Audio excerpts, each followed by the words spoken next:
So the last talk in this breakout group before we all reconvene in the lecture theatre one. So James Earle, currently in his third year of the professional doctorate here at Leeds Beckett. He's been an athlete development coach for over 10 years, so vast amount of experience, and currently manages the sports scholarship programme and strength and conditioning department in an independent school. So, Afternoon, everyone. Thanks, Fiona. I'm now cautious of time, so I'm going to talk even quicker than I might normally. But I'm going to talk to you today around managing the business versus athlete dichotomy in an independent school. I'm not independently educated, so I'm from state school, and that gives a bit of a lens of how I view it. I'm a coach. I'm not interested in the business side at all, but part of my role is I have to try and navigate this business dynamic in talent development environments. So I'm going to start talking to you about some of the problems we faced, how to overcome them, but that's my lens. I am a coach. I'm interested in talent development, and I'm not from an independent school, but I work in one. So sports scholarships, they seem to have two brief descriptions, and the first one I quite like, and is to give the students the opportunity to enhance their sporting prowess whilst completing a programme of study. That's a very different definition to what would happen in an academy, whose role is to transition to the first team. So when you're working in a sports school, it is the dynamic of sport and study. The aim is not to transition to a first team. The second one is the characters in your sports scholar programs. So these athletes are physically, intellectually, and emotionally committed to high-level achievements in both their academic and sporting endeavours. And I always kept coming back to those two little descriptions in the literature when I was starting to explore what is the purpose of a sports scholarship programme. And I'll start to share four key things that seem to come from our own environment. Your sports scholarship programme is a marketing strategy for the business. That is one of the key things to attract and retain talent in your environments. So from the business side, your sports scholarship programme must start doing that. Secondly, there's the financial incentive. So your sports scholarship programme will give some form of discount, some form of incentive to training, or access that would then link into the marketing strategy, which would satisfy the business side of this dynamic. The third key principle is your sports scholarship programme has to develop the athlete. You have to have a really good talent development environment to develop the athlete, and making sure that it's not just the financial and marketing side. And then the fourth key factor of a sports scholarship programme is it gives them access to really good facilities, it gives them access to really good coaches, and it gives them access to a flexible, and ideally that is an embedded timetable. It's not just a bolt-on. Training is not just bolted on the end. It's embedded in their timetable. So that sort of gives us an idea of what the purpose of a sports scholarship is, and just the nuts and bolts of how they work. It's quite simple. There's a selection process of who enters your sports scholarship programs in your schools, and that is from the athlete side. And then there's a contract, which is then the school's business side of they're in the program, there's some form of contracting. And that essentially is the nuts and bolts of a sports scholarship program. And it's when these two start to meet is when we start to see some problems. Because any discount is a loss to a business. So there's something found. Your scholarship program is a loss to the school. They are having to offset that finance somewhere else in the school. So the scholarship program sometimes is a drain on their resources. So you could get asked questions, what value add do they bring? Is that individual really worth X? Certainly in an independent school, is that individual worth X thousand per year? And how long should we commit for? Because in business, they sort of work in this systems-based model approach of there's an input of the product, there's a throughput, and there's an output. So it's very strategic, it's very planned, but we also know in talent development is as uncertain, it's chaotic, it's unpredictable. So start to use the analogy of the child in the tunnel, is they will enter your scholarship program at a certain age. At our school, they can enter at 11, 13, and 16. So they'll enter at that age, and then they'll go through the tunnel. But we don't know how long that tunnel is. We don't know how many twists and turns are in that tunnel. But the business side goes, they enter at 11, they exit at 18, and that's what the product should look like. And you start to get this little problem. Because what you have in a sports scholarship program is you've got two contradictions. You've got the academic and sports side, which is really important in the sports scholarship program. So you've got this dual career that they have to navigate, and then you've got this business versus athlete development side. So the finances of making sure that the school can survive and stay afloat. We're a charity, so we don't actually need to make any money. We just need to break even. And then you have the athlete development side. And the importance of navigating this challenge is you have to try and hear both sides. And that it sounds very simple, but it's a lot harder to do. And it's been a consistent message through some of the talks we've heard today. Because the product that you're selling, so from the business side, the product that the school can sell is your student athlete experience. That is your student development program. And my research has started to look at these 6 key things across the student athlete experience. And if you get the product right, the business is happy and it can sell it. So the first thing is start to look at your development environment. What's the development like in your school for your scholars or for your athletes in general? And these are 5 key themes that have come from the Talent Development Environment Questionnaire, referenced there by Lee. And it's a really simple evaluation you can do within your schools to work out your strengths and work out areas that you need to develop. Because if you can understand what your development environment's like and start to assess and measure it, the business and marketing team will latch onto that and they will advertise it for you. So then they're really happy because they've got something like quantitative and they can really access the parent body that they want to target. It's also really important because in sports schools, we've been proven in the literature to be weak at the holistic quality preparation, which is around the psychosocial development, and we've been shown to be weak within the support network. So while sports schools and independent schools have fantastic resources and have lots of them, the quality of them is not necessarily as good as clubs and academies. So have a look at your development environment. The second thing that you can start to do with your student athlete experience is this dual career. Fika alluded to it with their juggling plates. Their days are full of trying to navigate this school and sport, which is if we refer back to the purpose of the scholarship program, is to navigate sport and school. So this paper looks at competencies in athletes to manage this dynamic. And it's a 23-item questionnaire and it's self-evaluated and it's self-reported. So we gave it to the scholars in our school and they rated all of the competencies in this questionnaire as really important. And then they had to evaluate themselves on how much they possess those qualities. So we were quite similar in the literature that importance of all these qualities in student athletes has been seen as really important. They rate all the items as really important. And then their possession, over 70% of the items, everyone says we do not possess it enough and we need help developing these competencies. So how is your sports scholarship program helping your pupils navigate this dynamic of sport and school? And it comes down to holistic development. And I'll refer you to the paper by Storm.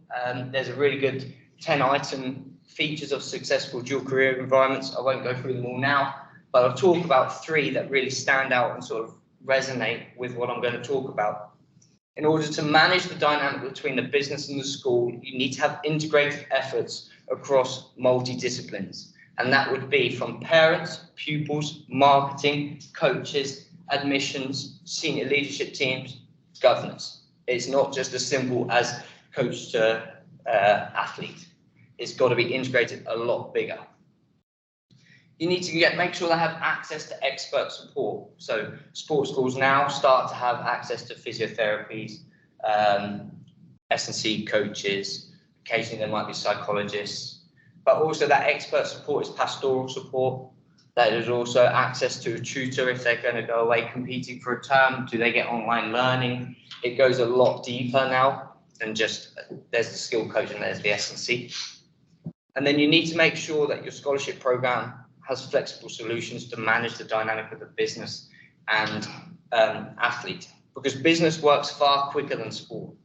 Sport is very chaotic and athlete development is quite slow. Business is very fast. Business, if they want to make a decision, they can make that decision within a week. So how flexible is your solutions in your scholarship program to certainly navigate the social changes that are emerging and certainly political changes if we think what might happen in the next election. The next thing of your student athlete experience to manage this dynamic is who gets into your program. The description I gave was they were emotionally, intellectually, and physically committed to their sport. So actually, who are you selecting into your programs becomes really important. So what age are you taking into your scholarship programs? What sports is your school really interested in? And to know that you really have to understand your own context. You have to understand your own environment, your beliefs and values, because that really dictates who you are selecting into your program. And understand your context from the point of what resources and investment can your school give? Is your school really valuable of academics, or do they value sport as well? Or do they value outdoor education? Because that changes the dynamic of your sports scholarship program. Because what you're trying to avoid from the business side is this sunk cost effect, in that you are investing money into that pupil and you encourage them to certain endeavors and actions, but you're getting diminishing returns from a business side. So you might invest in a young athlete who's 11 and you're encouraging them to play the sport they're really interested in, and you might inadvertently specialize them early and then they drop out. And from a business, that is a really bad decision, because you've invested thousands into it.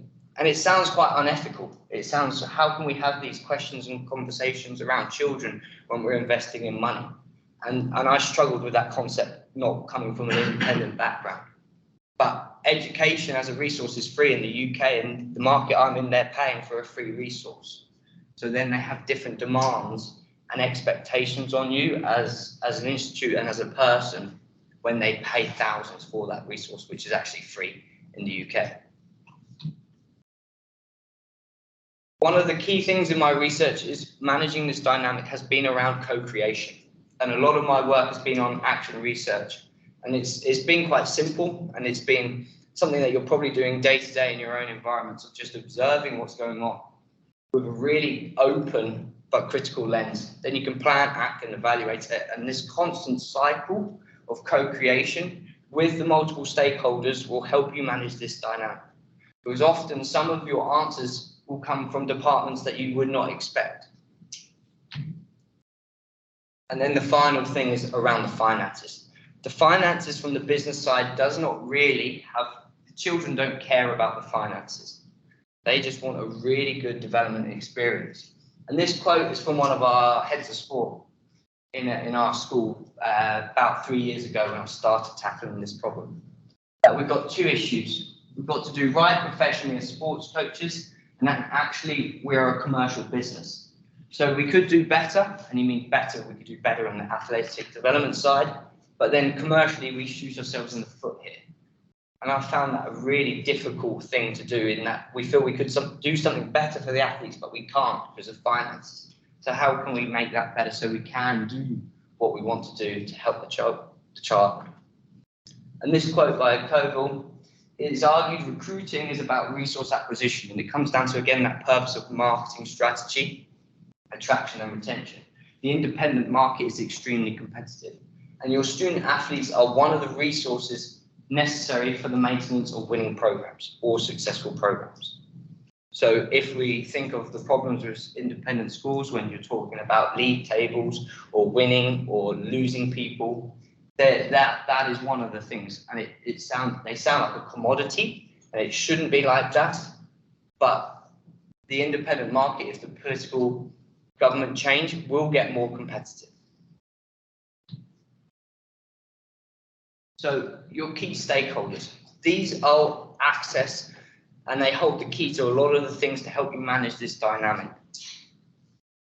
And you're going to start to think about your parents, your parent body, the pupils at your school and the sports scholars on your program, your coaches or PE teachers, your senior leadership teams and governors, and then your marketing or admissions team. And you really need to know how aligned they are as a unit. So how clear is your sports scholarship program? Do you know what your sports scholarship program is there for? Do you know why your sports scholarship program exists in the school?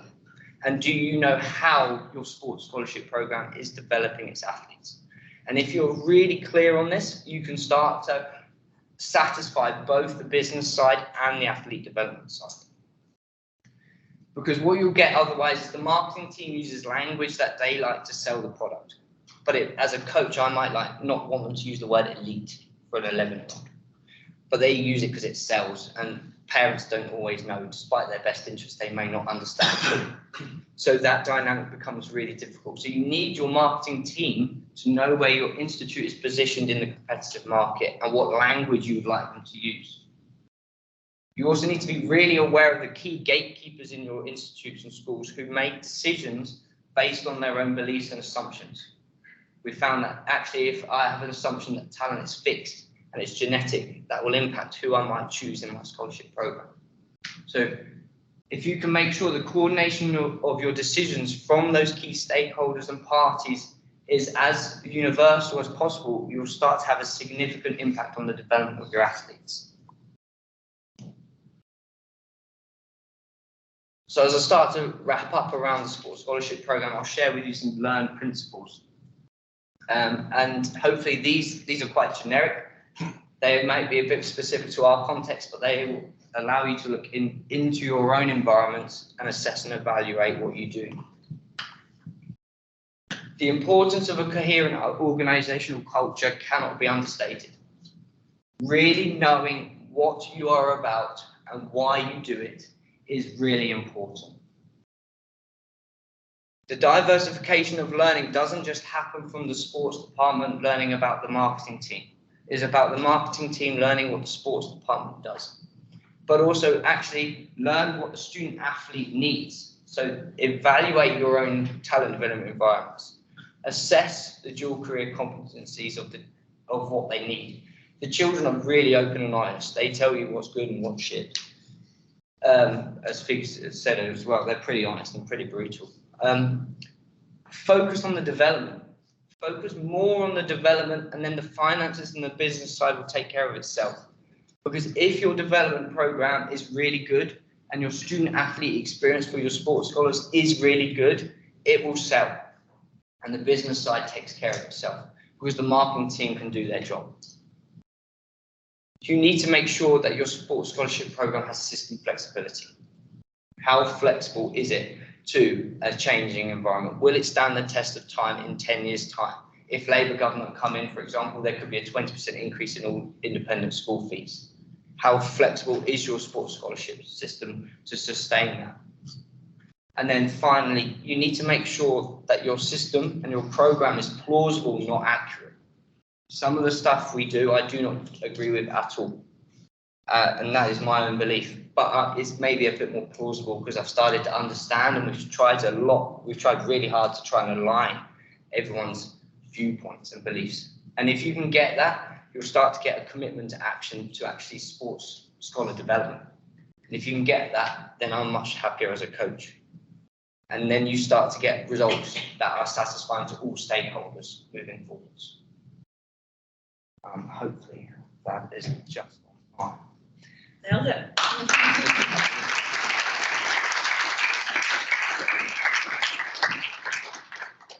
That was really interesting, James. Thank you. We have time probably for one question. So we have a sports scholarship program that has 2 tiers to it. We have a scholar and we have an exhibitioner. And we took all of our funding for scholars away, so they apply to come to school as a sports scholar but don't get any financial incentive. How do you think that would impact the rest of the business and how they sell it? What in terms of how do you think that impacts the school, given the fact that they're still saying this kid is a sports scholar or exhibition or whatever it is, but they're not giving the kid any money off any fees, and they're not giving them anything else apart from extra athletic development support. Let me repeat this back. So, and it's your context. So they get no money off their school fees. None. They get no additional. They get 1 lesson a week additional. 1 lesson a week additional, and they're given the identity of a sports club. And how does that fit in the market? Yeah, how do you think that's a viable probably do think that's a viable product on the market as a sports scholarship. That's very difficult for me to give an opinion on. It comes down to what your senior leadership team would want. You know, some schools will give big discounts, but how sustainable is that? It all comes down to the resources and what your school values. If your school could be very academic, and they might value the academic side a lot more. From our school, we don't give any money off fees now. The new program has gone no money off fees because that only influenced the parents. So we might, if we really want to try and attract someone to the school, give a discretionary 10%. But we do give them all athlete development programs. So that will include S&C, 10 workshops on psychosocial development, role model talks, nutrition talks, and would also give them skill sessions with their coaches. But we now don't give money off fees. So it's quite difficult to give an opinion how that sits, because it depends on what your school is. Get money off fees? That's all they used to do. That's all they used to do. Nothing else, just money off fees.